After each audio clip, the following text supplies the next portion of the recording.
Hi. Hi, my name's Mark, and welcome to the For a Lifetime podcast. What it means to be a Christian can look very different from person to person. Here at the For a Lifetime podcast, we discuss what it means to live passionately with Jesus for a lifetime. Jesus calls us to lifelong discipleship, and life with Jesus is like no other. We are shaped by what we see and hear from others, and I hope the unique experiences and perspective that God has richly blessed me with will inspire and enrich your life as we strive together to passionately follow Jesus for a lifetime. Welcome to the For a Lifetime podcast. Today we're going to be talking about engaging with people that are different than us. And today we have Abi back with us, and she is the special needs coordinator for our children's ministry here at Ironwood Church. And every week she is thinking about how to engage and provide a good environment for unique kids with atypical needs. And because she's thinking of that weekly, I think she'd be a great person to talk to about this topic, but also knowing in her past that she cared to go to people that were being vilified in our country at a time and engage with them, that were very different, had different religious beliefs, looked different than her and I do. And I think this is something that's really important for us. So we're going to just dive into this topic together today. So Abi, thanks for being on the podcast today. Thanks, Mark. Yeah, what do you think about this topic? Oh, man. I was warning Mark before we started. This is probably a pretty big, it's just a big topic for me. It's a big passion for me, how we love people who are different than us. Now, being in the special needs coordinator role, this is a huge passion of mine, how to help support a population that is often overlooked in just every facet of our culture. And I've always been passionate about more, I think, marginalized communities. As you mentioned, my history with having lived in the Middle East and caring for those populations. And now God has me here. Wow. So let's kind of list off, who are we talking about? Who would be considered someone different than us? Yeah, there's a lot of ways you can approach this. As I was thinking through this topic, when we look at Jesus's ministry, we see clearly who he pursued in society. It was often people who were overlooked, which the ultra conservative Pharisees, they were a little uncomfortable by those people. And so we see the heart of Jesus pressing in. And so one of the things that I think about when we think about those who are different than us is first kind of taking contemplative look at just your own life, your own context. So look around your community. How do the people in your community look? What socioeconomic status are they? What beliefs do they have? Do you really engage people who are different than you on a day-to-day, or people who might have different abilities? Do you encounter those? I know depending on where you work, that might look differently as well. I think it's natural as people to, ever since the beginning of time, we've kind of had tribes of sort. And so it's a natural thing. I don't think it's something to feel ashamed of, that you may not always live in an ultra diverse area. And it depends on where you are at. I don't know where all the listeners are, but someone who's in a more inner city context might have more diversity than the suburbs of Phoenix. Right. So I think that's a really important thing to start off with as we're talking about how we engage people who are different than us, is just contemplating where you encounter people who are different, and if you do. Now, if you don't, I think, too, starting with our heart in this. Do we actually care? Do you care? So when you do encounter someone who's different, thinking about, for example, when you see a tragedy, it's a certain people group on the news. And I'm going to intentionally be kind of vague as we're contemplating this. But when you see a tragedy on the news, does your heart hurt a little bit?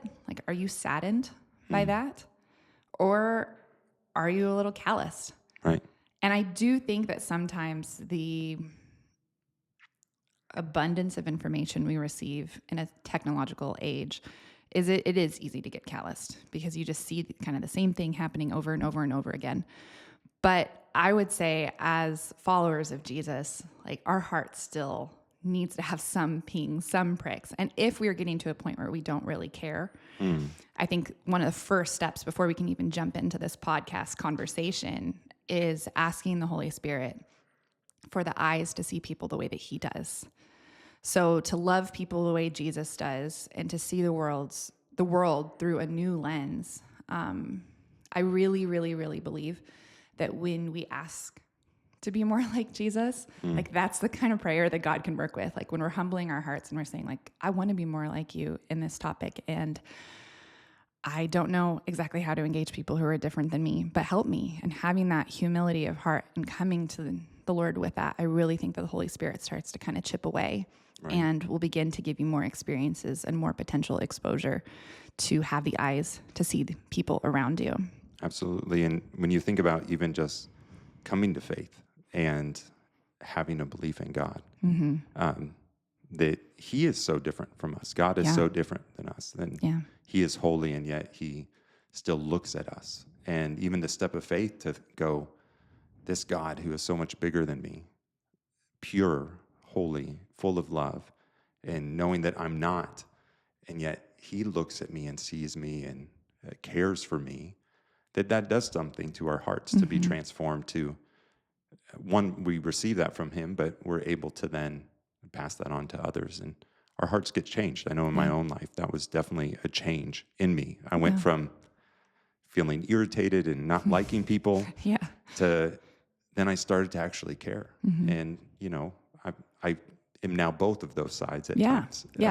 And we flip-flop. Different seasons might look different. Your capacity to care, you know, sometimes changes. Absolutely. Too. I think, too, also contemplating where, like you mentioned, where you might have some of those, where you're flopping on the other side, like some kind of scoffing in your heart. And I know that that is a hard thing to admit as a person. And it's not often something we talk about. But when you encounter something or you see an experience or a certain people group and you're like, of course, like, or they had that coming, you know, kind of that idea of like, you know, they got what they deserved. Or I think another thing to contemplate on this is, you know, when you're on social media, and social media can become such a perfectly curated echo chamber of your thoughts and your beliefs.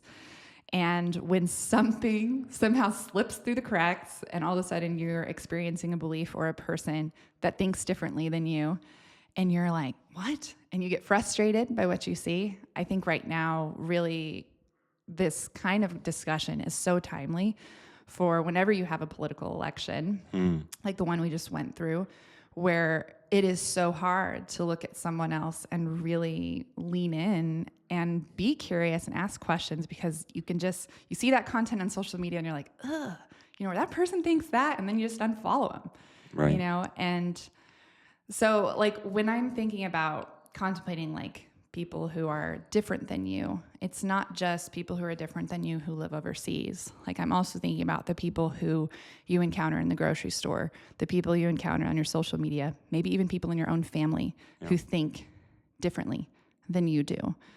I think that we as a people will start to have this we, us versus them mentality. And so starting to think about like, who are the them? That's an interesting grammatical statement, but like, who are they? Like, who are the others in your life, in your story, in your experiences? And and I think that's like, to answer your question, like that's where I would start. Okay. All right. So that kind of leads to the next question of why do we engage? You know, it's the fact that God came towards us, Jesus incarnate, even the fact that we're recording this in December, it's that, you know, God moved towards us to save us. I think we as people, his people, need to be moving towards others. Yeah, absolutely. Yeah, that's so good. Yeah, I think of when I was thinking about the why, there's two different passages in scripture that come to mind. I think about Revelation 7, where he's looking at the great multitude of every nation, tribe, people, and language standing before the throne and before the Lamb. And they're all crying out, salvation belongs to our God who sits on the throne and to the Lamb. And I actually recently got to experience like what felt like a little bit of this. I went to a Maverick City worship concert a few nights ago. And in that auditorium were just such a diverse population of believers and, you know, different church backgrounds. And we were all just singing at the top of our lungs, great is thy faithfulness. And it felt like such a holy moment to me. But I think like on the one hand, why, you know, that's the ultimate story, is that every tribe, every nation, every socioeconomic status will one day be standing before the throne of God, just singing holy, you know, holy is this Lamb. And so I think that if we don't care about that, or if we don't lean in, especially when it comes to ministry and sharing the love of Christ with other people, like we're missing out on this really cool kingdom opportunity that Jesus is calling the whole world into. Like that's why he came here, like you said, Right. to come to us.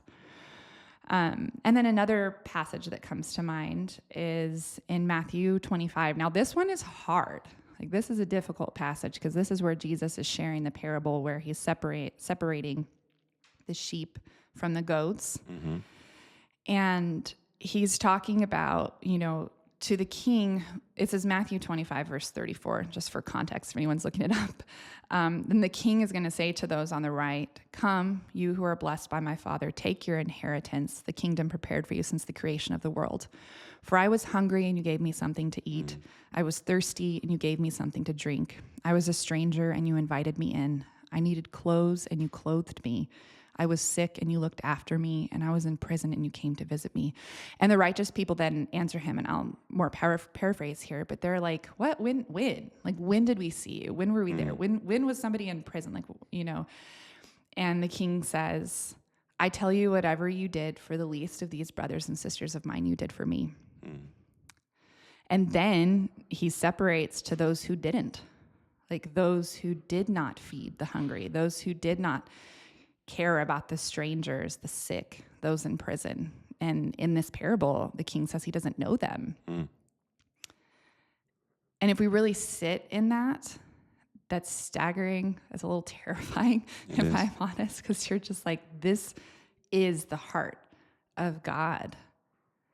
And so why does that matter? Like, this is clearly what Jesus is calling us to do as followers of him.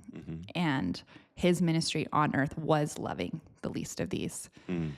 Those that society overlooked, the sick, those with careers that made them outcasted, the prostitutes, disabled, the immigrants, women who at that time were culturally outcast in some ways. Everyone who society had placed on the fringes, Jesus was there eating dinner with them at his table. Right. And it's funny, we think about, you know, how does this come into play now? So this leads into the next question of how do we do this? How do we actually engage? And I think, especially reading this passage in Matthew in the very end, whoever did this to one of the least of these, you know, did it for me. You know, we think about, okay, well, mercy ministries, where you're feeding the homeless, you're providing clothing, you're giving things. Those are easy ways to think about addressing this, but, you know, on our day-to-day, those aren't the people that we're coming into contact with. Yeah. So, you know, that can be a lofty goal. Right. But because it's not something that we see day to day, you know, where are we actually going to put this into practice? So I kind of, if we could just think about it in the littlest steps, you know, possible. And I'll start with just giving a simple example from my own life that when you think about engaging those that are different than me, even for myself, you know, when, you know, my youngest is 14 and my oldest is going to turn 20, I would come home from a long day at work and I was tired. We would eat, we'd do the dishes, and we'd sit down. And inside of me, all I wanted to do was just watch a basketball game. Yeah. And it took didn't take long for me to get frustrated because I couldn't watch the game. Kids are running around, and they have different wants than me, and yet it wasn't until I sat down and played with them, turned off the game, and then played with them until bath time, washed them, bathed them, read the Bible, put them to bed, and then I could watch what I wanted to do. But Right. even in that practical way, at home, connecting with my own kids was something that I had to do. Otherwise, the only other option is this self-seeking Right. and pushing them to the side for, my own rest, to make it the best case scenario, but just my own wants. And the thing that was really cool that I think that God did in me is I had so much fun playing with them. The thing that shocked me was the very thing that I thought I wanted, I didn't want anymore. And here it was, the thing that I thought I didn't have the energy to do, I wanted to do, and I gained energy by playing with them on the floor. So that's one example that I have that's like close to home, that it's like engaging even with our children. I know for a lot of people, engaging with your kids at the age that they're at can be really difficult, and yet so important. Yeah, that's a great example. And I think I like your story and example of it because over time your heart started to soften. And like you said, you weren't thinking so much of yourself anymore. And God brought joy there too. I think sometimes taking that step can feel a little bit like work. Like, I'm sure you wanted to just watch the game. And that would be way more entertaining in that moment in your mind than going and engaging your kids. But you started to act obediently in that direction. And then the Holy Spirit brought the fruit of the Spirit, joy, to you. I think it's a great example. I think, thinking about kind of small steps, like I agree, there's mercy ministries, and I'll talk about that a little bit, of the impact that can have too. But I do think that often when we think about engaging people who are different than us, we're like, well, I'm never moving to the Middle East, or I'm never going to South America, or I'm not going to start a nonprofit. So where does that leave me? And especially, when we talk about the idea of being in these groups of people or tribes where everybody kind of looks like us, acts like us, it would be a big step to kind of go out of your own suburb that you live in. And so for some people, that maybe is what God is calling them to do. And that's amazing. And I say, do that.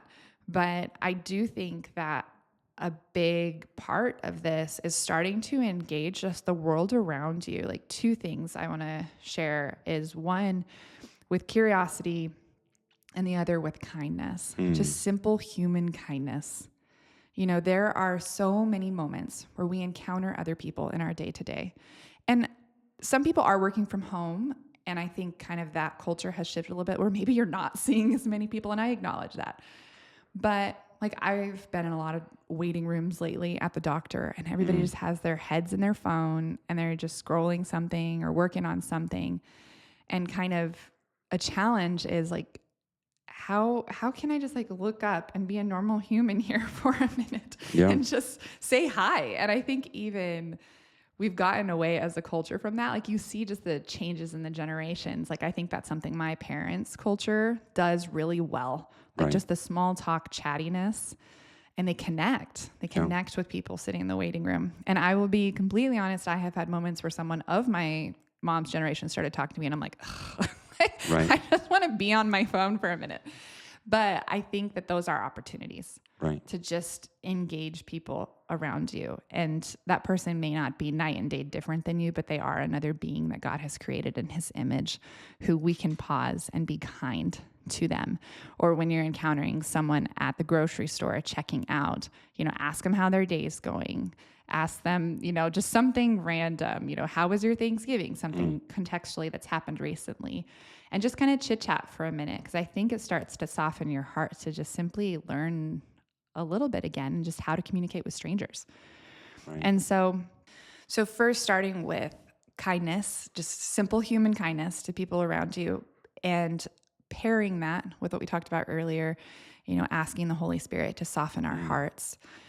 But then I also think another element is curiosity. Like Right. when you encounter people who are different than you, who maybe think differently than you, just being curious, not jumping to conclusions, being slow to judge.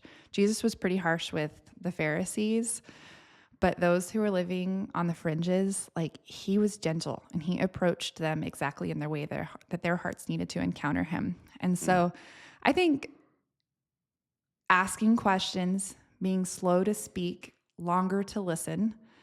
Like, I think that like in this example, kind of you referenced your family. Like, I think family is a good example of that because you have, I'm sure most people listening have a couple members of their family who share a very different belief set than them. And I think that it is often really easy to go into encounters with them already thinking you have your mind made up. I know what they're going to say. I know that where this is going to go. And quite frankly, I don't want to talk about it. Right. So you don't, or you kind of ignore them in that social environment. But maybe pressing in a little bit and going and sitting and talking about something unrelated to the hot topic Right. button and getting to know them in a different way, being curious about their story. Belief sets don't just come about spontaneously. They often come about through a story behind it. Why did they get where they were? There might be some really interesting things that you can uncover and learn from them. Well, and kind of just mentioning family, especially during the holidays. We just went through Thanksgiving. Now we have Christmas to look forward to. And thinking about, family members that are very different than us. The thing, now I'm, 42 years old. No, 43 years old. And I have so many family members that there's so many things about them that I have just learned recently. Yeah. And maybe it's because now I'm older, they could trust me with more information, or I have more life experience that matches what they've experienced. So the staying engaged and to continue being curious, I mean, I've seen payoff that, and then even opportunities to then share my own life experience, and then they get curious about things that it's been, I guess I didn't anticipate that happening. I thought, these family members, they kind of would stay static, or even things that happened when I was little or a kid, I thought I saw everything, but no, that's not the case. Yeah. And that's an interesting experiment in itself, like kind of with your parents, is there's a lot like, at least for me, I didn't know about my parents' story. And now it's been really neat, like asking questions and getting to know parts. I'm really big on, like, I enjoy hearing people's kind of timeline. Like, how did you get from here to here? Like, I want to hear kind of the story arc here. And one of my parents in particular, this was a few years ago, like we just sat down and I just asked a ton of questions and I learned so much that I just didn't know about their story. So yeah, I think that curiosity can absolutely pay off and build relationship. Right. Well, and even I think about that curiosity, even in places that, it seems like there's not enough time to really have a conversation here. Right. I think about maybe the lobby before or after a service at church, or even myself, I go to the gym with my daughter most days of the week. And it's like, we're not there to chit chat, but you see the same people. And maybe it starts out small in terms of saying hello, saying good morning or something. But yeah, and like seeing people. Right. I think we're somehow in our culture kind of losing the ability to see one another. We're hiding behind our phones, maybe in our cars, or just at home, and seeing people. Like, you can smile. Like, that's one step. You can say hello as you walk by. Like, I have passed people and it is like, I'm kind of annoying about this. Like, I'll kind of try to overly make eye contact. I'm a strong eye contact person. And so I'll like walk by somebody and be like, hi. And I've had people just like, they don't know what to do and they just blatantly ignore me. But I tried to say hi. Right. And so I think looking up, trying to make eye contact to just show that kindness there too is big. Yeah. Thinking about this and talking about this makes me think of, there's many people that I love dearly, and, they're very different than I am socially. Like, saying hi to people in the lobby may be super stressful, and they're like, I don't like this, Yeah, the small true, talk. true. And yet, just thinking of, I don't want to have this expectation that they need to be like me. Right. But at the same time, I know that they are wanting to engage people. They want to see people. They know other people. So we're talking about this, and I think both of us very much are the people that will engage with the stranger. Yeah. So this can be an echo chamber, but there are people that definitely aren't like this. Right. True. And I'm curious, what would be your encouragement to them, or even words for them that For the person who having that kind of social engagement might cause some anxiety, maybe not, or not that I extreme. mean, anxiety may be on one end, Yeah. but more just they don't find it enjoyable. Yeah. Yeah. I think that you brought up an interesting point about how when we expect someone to kind of mirror our maybe body language, enthusiasm, all of that, like I think expectations can definitely cause issues in this when you're trying to go into engaging someone different than you. Because if you're going to expect them to act like you and respond like you, then that's going to cause miscommunication. That's going to cause frustration. I think especially, an example of this is kind of in the disabled community.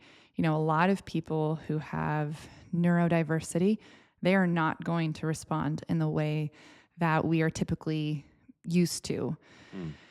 And sadly, when people encounter people who might respond in a different way, then we make conclusions.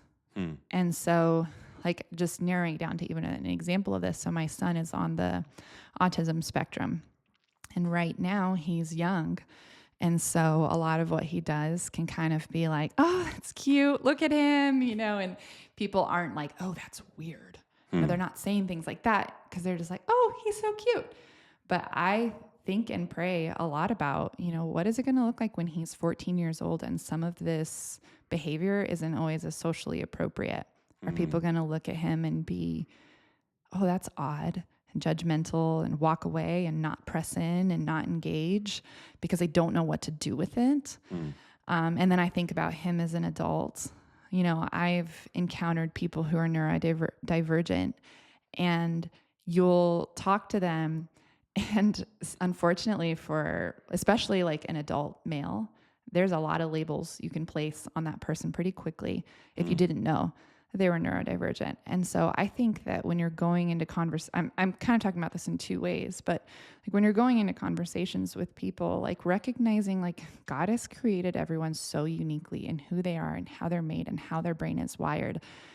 And it may not flow like the way you and I are talking, and that is okay. We don't have to put a label. We don't have to define it. We don't have to, write that person off as creepy. I think that's one we love to label, and people Right. like, oh, that person's giving me the ick, or weird vibes I'm getting, and maybe press in with a curiosity of like, hey, maybe they're not weird or giving me weird vibes. Like maybe God has just wired their brain a little differently, and that's okay. I've talked to people who are real black and white. They're not necessarily neurodivergent. They're just really black and white. And the way that they're going to respond is different. And as a follower of Jesus, I can choose to be unoffendable in that moment and just say like, this is how they are wired, and they have strengths in that too. So I think there's that one hand. But then on the other side of feeling where maybe you're like, oh, this is just uncomfortable for me. I don't always like to ask questions. I don't always like to lean in. And I acknowledge that. Like I am a pretty social person. But I think it can be just real simple. How are you doing? Or sometimes that one can get a little cliche with people. But I think that starting with a smile, starting with a hello, those are good places to start. Right. And then noticing something about them. Say, like, my husband always has a Broncos shirt on at church. And he tells me, he's like, it is such an icebreaker, Abby. He's like, people walk up to me and they'll be like, oh, Broncos. Or like, oh, are you from Colorado? And he's like, he told me but he has had more conversations with people at church because he wears that jersey than any, like, really before. And he's gotten to know a lot of strangers, like people he doesn't really know. And so I think you can do that. Like if the social element is a little tricky for you, you can point out maybe what's on that person's t-shirt, or if they have stickers on their cup, just finding something unique about them and just ask about it. Yeah, we'll see how that goes. Yeah. Yeah. Yeah, I could just see that kind of turning into a train wreck for some people real quick, but Yeah, I know. And I do think that if that is you, or that is hard, and having those kinds of dialogues, like finding your trusted friends and community to kind of talk to about it and figure out ways to kind of flex that muscle a little bit too.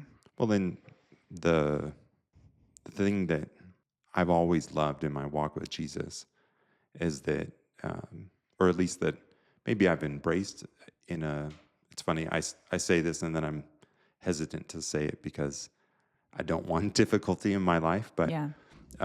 walking by faith, to really step out in faith is to risk Yeah. and to put yourself out there. It's So true. to grow in love of others, to be intentional to engage others is risky. Mm-hmm. And I do believe that as you do it more and more, it does get easier. Mm-hmm. But the likelihood that you're going to have a bad experience goes up the Yeah. more and more that you Yeah. engage. But hopefully, whether it's having thick skin or seeing God show up and having that anticipation of a sweet moment, Yeah. that you continue to engage, even Mm-hmm. if it's awkward, it's weird, it's difficult, and it's going to be. Yes, absolutely. And like you mentioned at the beginning, if it's not coming from a heart of sincerity that is motivated by the love of God in us, that we have towards others, then it's. I would say someone shouldn't do it. Yeah, If you're doing it just absolutely. to check something off and Yes. either to look good or think that you are earning something before God, it's like that's not what we're doing. No. No, No, and that can be very disingenuous and potentially even harmful and right, damaging to those interactions. right.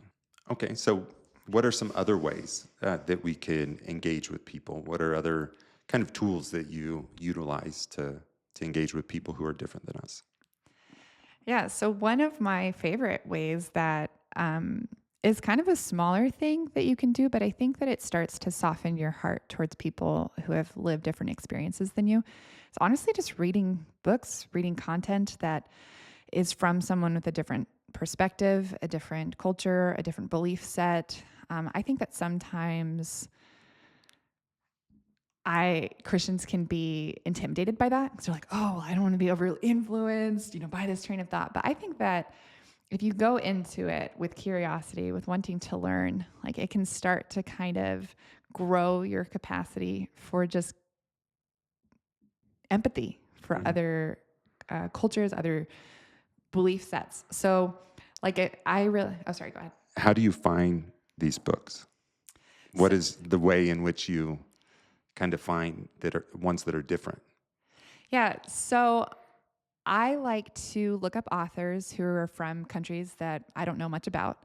So like obviously we've talked about in previous podcasts, like I have a big heart for the Middle East. And throughout the years I've read a lot of books from authors who are from, different countries there. And so lately, I've been really interested in reading books from East Asian, Southeast Asian authors because I don't know a lot about that part of the world and I haven't ever gotten to travel there yet. Maybe one day I will. But one of the cool things, especially about a fiction novel, is they are painting a story, they're painting a perspective, and it's an opportunity to like kind of be in someone else's shoes for a moment and get to hear this perspective that is so different. And they're also painting a contextual perspective, and like, for example, about a year ago, I read a book from a Nigerian author and it was a really like heartbreaking story, but it was also such a story of resilience and to see, what this woman had overcome. And it was just really challenging to me. And I think that it's a small step that you can take that can just grow your interest in getting to know people who have different perspectives and different backgrounds than you. And it can kind of grow that empathy a little bit more, like we talked about earlier. Where does your heart ping a little bit? Like when you get into a good novel, like you're following emotionally that story arc. And I think that it helps kind of flex that muscle some. I experienced that just recently. We went on a vacation during the summertime, and in order to not mess with my phone, I decided to read a book. My wife suggested this one book that was from an Afghani author. And the thing that I found that was really useful about it is, of course, the author is writing for an American context, even though it's a novel, so it's fiction, but it's describing what it was like in Afghanistan pre American invasion. And then, I mean, even during the Russian invasion at times, but it's giving this context. And for me, my experience with Persians, there was some overlap there, even just seeing the language, but I wanted to read it more. I wanted to understand the culture more because, I was kind of a country removed with Iran being in between Turkey and Afghanistan, but it definitely piqued my interest. And I do think that I've learned quite a bit from the culture. And it even, in Turkey, I would, have experiences with Afghanis, but not really deep relationships with them. And now I'm much more curious. I'm much more like, I think I would be willing to engage. And I know I could ask questions that would be different, just knowing the little bit that I learned from this novel. That's awesome. That's exactly what I'm talking about. And it piqued your interest. And then now, you feel a little more comfortable to maybe engage someone from another culture, from, Afghanistan. Here, I'm going to look it up. Yeah. At the risk of us becoming a little bit of a book podcast right now, one that really impacted me it's a book called Everything Sad is Untrue. And it's technically a young adult book, but I think that this was a really good example it's by Daniel Nagiri. But he kind of just shares his family's story of becoming refugees and moving to America. And I think that especially right now in the context of immigration and some of the rumblings around that, like when you read a story such as that and what this family went through to get from Iran to America and what it felt like to be different, because he shares that, what it was like to be bullied. It really like grew even more in my heart of like, oh man, just a heart for refugees. So that is one book that I would recommend. I love that book. And the way that he talks about the different sweets, the candies. Yes. And then getting them when he's in America from Iran. It definitely, this time of year, there's a Middle Eastern grocery store that's actually in my old neighborhood that I grew up in, and right next to my old junior high. And we go there and we find Turkish cookies and crackers and buy them at this time of year for That's our kids as stocking stuffers. That's really fun. Yeah, and you bring up an interesting point too. If those listening are parents, when we start to lean in and we model this to our children, bringing home stocking stuffers from other countries, and we start to expose them to a curiosity of other cultures as well, the impact can be lasting. And I would say that was true for me. My mom cared a lot about people who were in need, and she modeled that my whole life. And that's why I am the way I am. We had, even at some points, people who didn't have a place to live. They lived with us for a little while. She now works at a nonprofit for unhoused individuals. And my whole life was this way, and she really modeled that. And so I think as parents, we have an opportunity to show our children how to love people who are different than us as well. We've talked about some of these heart postures and different ways that you can engage. But, we haven't talked about, there are some larger ways that you can engage in terms of volunteering, nonprofits, women's shelters, food banks, ministries for children, working with children with special needs. And two, something that's often thought about is there is an impact as well with where you give your money.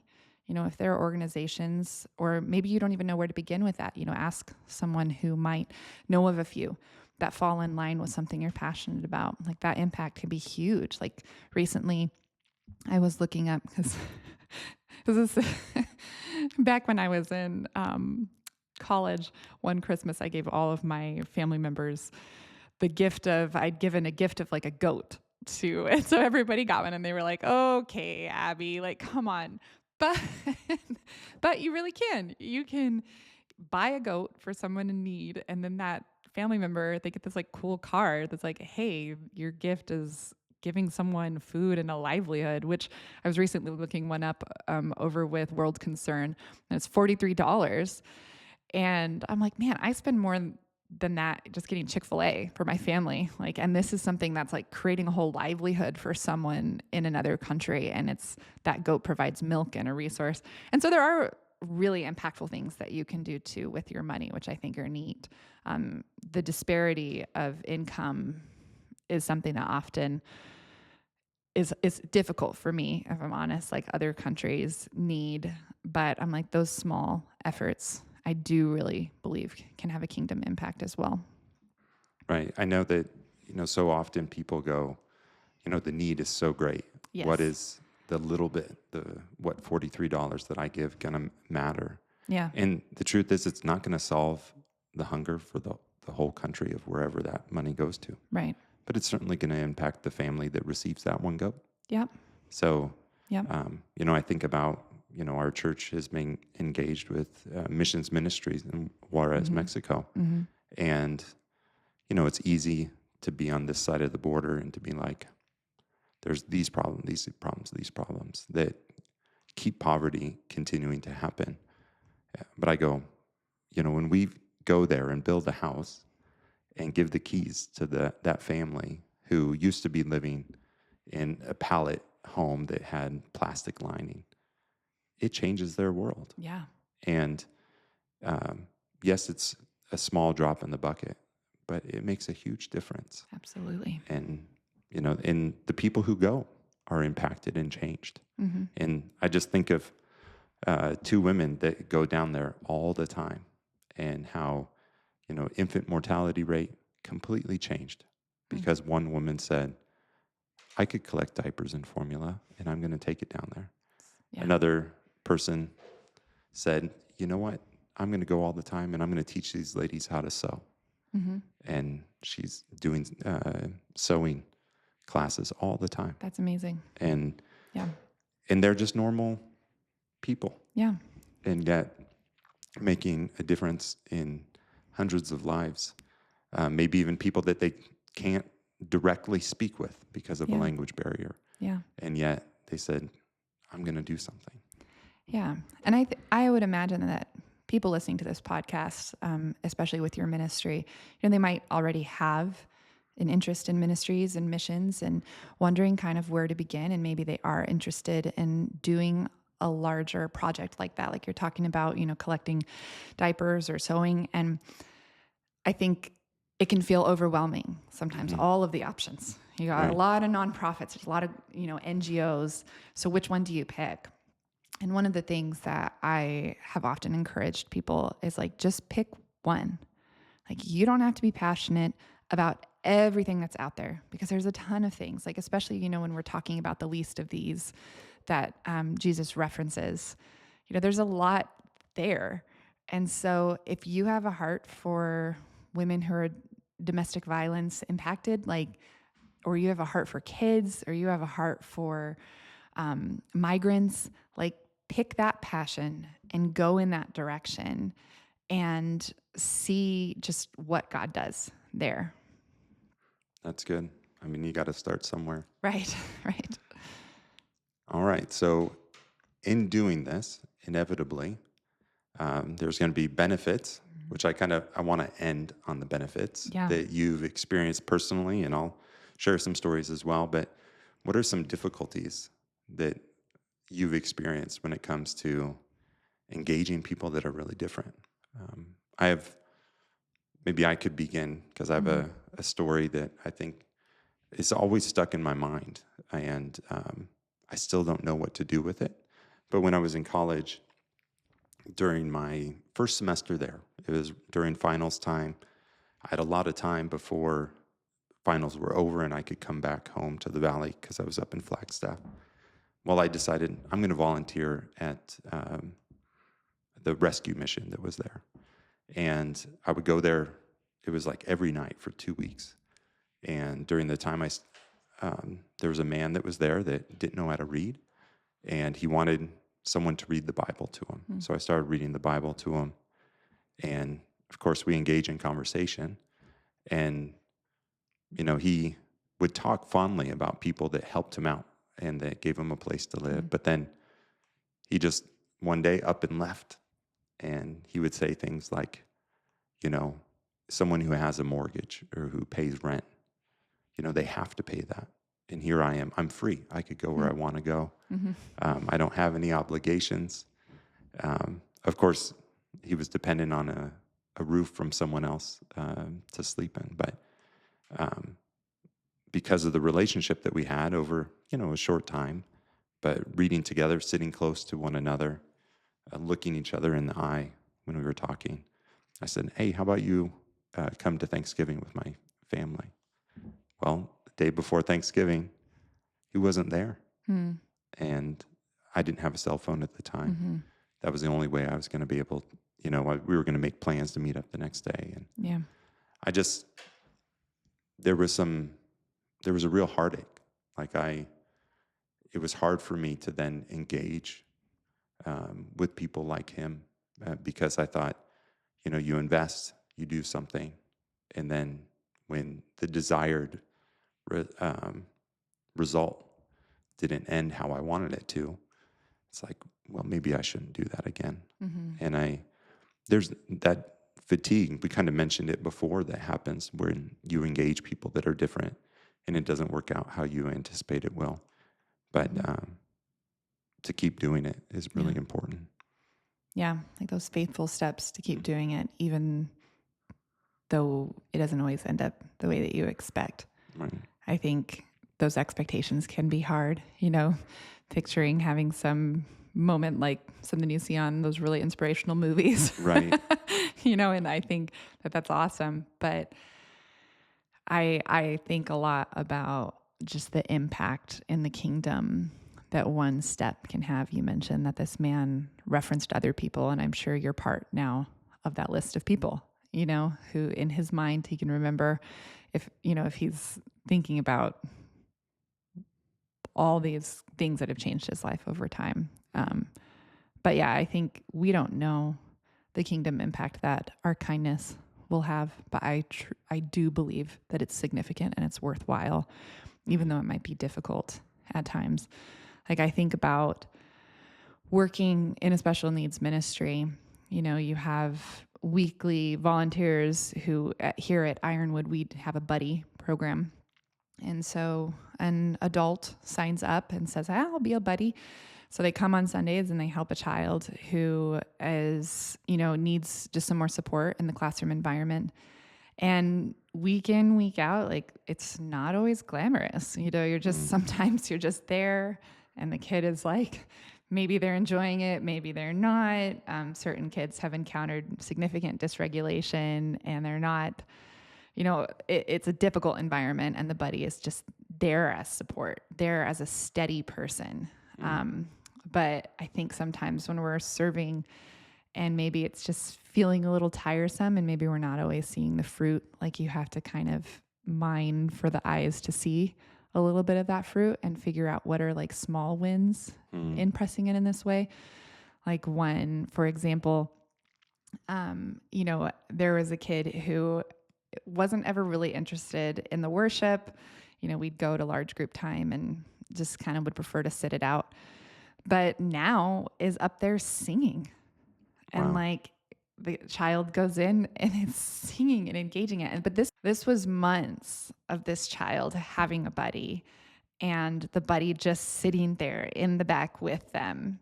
And so it took a long time. It wasn't an instant payoff. But then now this really this win. It's a win. And it's something to be celebrated that the child is now engaging the worship. And so I think that when it is difficult, when it is tiresome, searching for some of those smaller impacts that you can see. And maybe if you don't see them at all, just believing that in the kingdom of God, there is more that we don't see. Yeah. It's funny, there's so many cliche statements, like it's better to love and lost than to never love type thing. And Right. I Yeah. think engaging people and having those positive experiences is really just so true. But yet I do think that we get fatigued at times. Absolutely. And, being able to acknowledge it, maybe it's, being able to really be like, that was sad. Like that was really hard.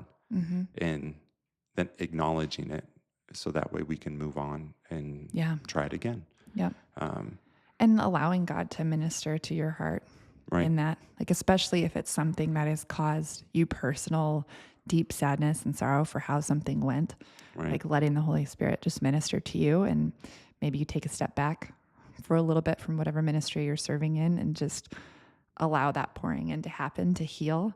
Right. And for some, it can be seasonal too. Right. Like some seasons, it's more within your reach than others. And so sometimes it's just what we were talking about on the, like, just saying hi to people at the grocery store. And then other seasons, you could engage something like, going to Wattis or being a buddy at your church. Right. Because I know many moms, I'm a mom of 3 young kids, and they're like, I can't. Right. And I think that you mentioned earlier, just loving and serving your own family too, especially as a parent, like that's huge. That's a huge kingdom impact, shepherding and stewarding the children that God has given you. Right. And I don't want to, I gave that example at the beginning just to, I think it's a first step, but even that idea of these people are different than me. Yeah. And, at times, when you're at home, it's like, this is my space. Mm-hmm. That having that posture and that engagement, really, it benefits your life in general, but it does take work, and God changes you along in the process. Mm-hmm. So we've talked about some of the difficulties. What do you have a specific example of a time that you engaged with someone who is very different than you, that just really stands out as like a highlight of experience for you?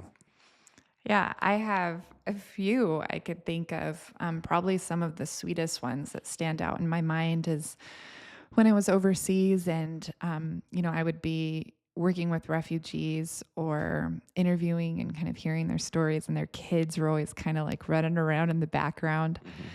And there was a language barrier there. We often had an interpreter, but there was so many like just sweet nonverbal things that, I think the things that have stuck with me, honestly, aren't these like grandiose stories. It was more of, I can remember the kindness in like the woman's eyes, and when we hugged and she cried on my shoulder and we just embraced crying together.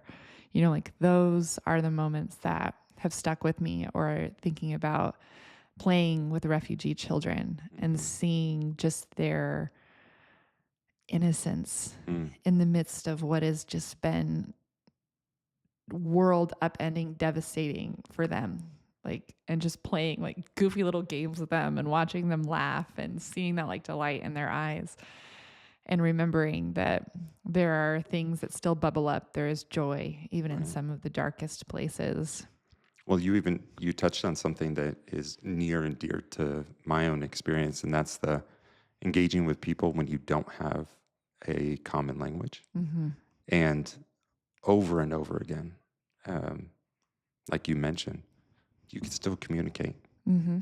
There's still stuff that, from the look in your face to a smile to even mimicking things and acting things out and playing charades with people that have a different experience than you, but even that engagement There's so much richness that's there.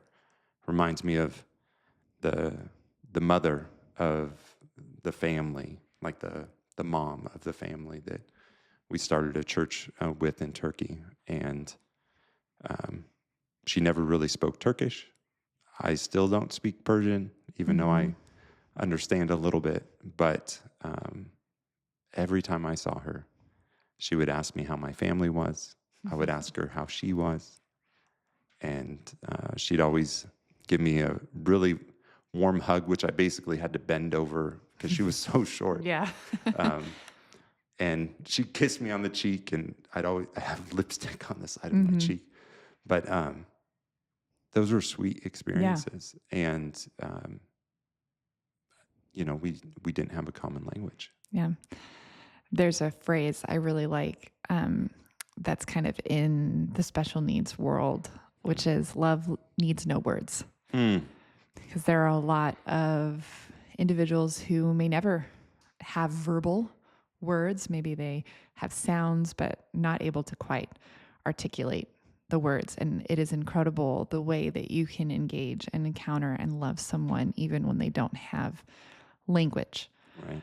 And even if it's not a different language than your own, like especially those in the disabled community who can't vocalize language, love doesn't need words. Right. Well, and even the ability to act like to be silly. Yes. Yeah. And- Kind of let yourself loose a little bit. Right. And of course, the importance of here is the willingness to laugh at yourself. Yes. Not to laugh at someone Yeah. else, but to laugh at yourself, and to be laughed at. Yeah. Oh, yeah. You'll definitely be laughed at. Right. Like I can remember when I was in West Africa in college, I went 2 summers for 3.5 months each summer.